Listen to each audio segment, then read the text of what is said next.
I would now like to request Shri Kapil Sibal, President, Supreme Court Bar Association, to address this distinguished gathering.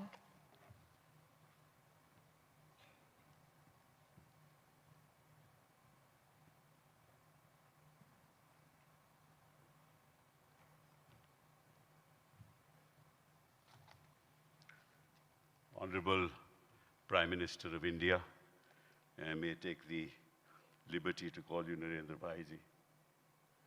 Distinguished dignitaries present here, I feel honored and privileged to be present here at the National Conference of the District Judiciary to mark the 75th year of the establishment of the Supreme Court of India. Any structure with a weak foundation will impact the edifice and eventually collapse. The justice delivery system at the foundation of the judicial structure needs to be strengthened both in terms of quantity and quality of manpower and infrastructure. Our trial court and district and session courts need to be empowered to deliver justice without fear and favor, unless people at the bottom of the pyramid have the ability to withstand the pressure the superstructure of the polity will not be able to deliver. I don't want to call the judiciary at the level of the trial court and district and session judges to be subordinate, because the judge sitting there delivers justice, and the question of being considered as subordinate to any authority is a contradiction in terms. The judiciary at that level should be instilled with the confidence that their judicial pronouncements shall never be held against them, and that they represent the spinal cord of the justice delivery system. They should have the flexibility and the independence to render judgments in accordance with law without fear or favor. The effectiveness, fairness, and integrity of the courts impacts the perception of the public on the credibility of the entire judicial system. The fact that the trial court and district and session courts are loath to grant bail in matters of some significance itself is symptomatic of the malaise that has set in. In the course of my career, I have seldom witnessed the grant of bail at that level. This is not just my experience, but the Chief Justice of India has said often enough that court at the highest level is burdened with matters of bail, because at the level of trial courts and district and session courts, bail seems to be an exception. Of course, it goes without saying that the grant of bail depends on the facts and circumstances of each case, but the pronouncements of the court have in the recent past adhered to the principle that bail is the rule and jail an exception.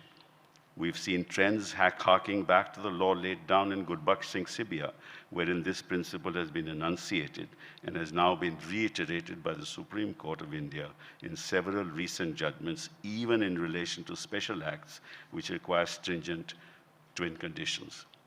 Liberty is the foundational substratum of a thriving democracy. Any attempt to throttle it impacts the quality of our democracy. Moving away from liberty, we need to address the problems being faced by trial courts and the district and sessions courts, which impede the quality of the justice delivery system. The judge population ratio in India is abysmally low, 21 judges to a million population, as compared to over 100, and in Europe, over 200 judges to a million population. Therefore, the roster at the level of the trial and district and session courts is overburdened on a daily basis, which impacts not just the justice delivery system, but lives of millions who are waiting for justice to be delivered. They come to court day in and day out for their matters to be heard expeditiously and fairly. However, in the absence of quick disposals, they have to wait for years, which impacts them both economically and mentally. The court cannot even imagine the mental agony and the economic consequences of these kind of delays. Furthermore, our young, talented people choose not to seek appointments at the trial and district sessions courts due to abysmal conditions in which judges operate. Despite this, many of the judges, through sheer hard work and commitment to the cause, are doing yeoman service to the nation, even though they are handicapped by lack of proper courtrooms and office facilities, supporting staff, including stenographers, library facilities at home, appropriate residential accommodation, and necessary transportation facilities. Needless to mention the meager salary that those serving the cause of the nation draw to discharge their duties. Unless we are able to improve their conditions of work, both in terms of salary and infrastructure, the quantity and quality of the justice delivery system will suffer. Some of the problems that need to be addressed are the following, and I will not elaborate on them. Pension. Despite the fact that the Supreme Court had accepted recommendations of the Shetty Commission and subsequently the Padmanabhan Committee, the NPS was made applicable to judges of district courts from 2005 without even consulting the high courts. The major disadvantage of NPS that the monthly annuity provided to judicial officers after retirement is much less than the pension that a judicial officer having the same length of service and having retired from the same rank receives. Under the NPS, the retired judge gets a monthly annuity, in some cases to as low as 13,965, as against 1,63,000 under the old pension scheme. Promotions. The promotional avenues are limited for judges who join as civil judges in the district judiciary. Some judges join as civil judge and retire as civil judge. While the Shetty Commission had highlighted the problem and suggested a weighted system, but it was rejected by the Supreme Court on ground that the introduction of a roster system would resolve the issue. It hasn't done so. Gender sensitization. Nationally, the share of women in the district judiciary has crossed 33%. However, a conducive work environment to welcome women judges is missing due to a lack of residential accommodations, separate washrooms in courtroom premises, creches, and security. Technology. Most of the judges of the district judiciary are not well equipped with technology for the purposes of research, conducting trials. While the libraries is diminishing from residential offices, judges are not properly trained to avail e-library and e-journal facilities, and in some cases, they're not even available.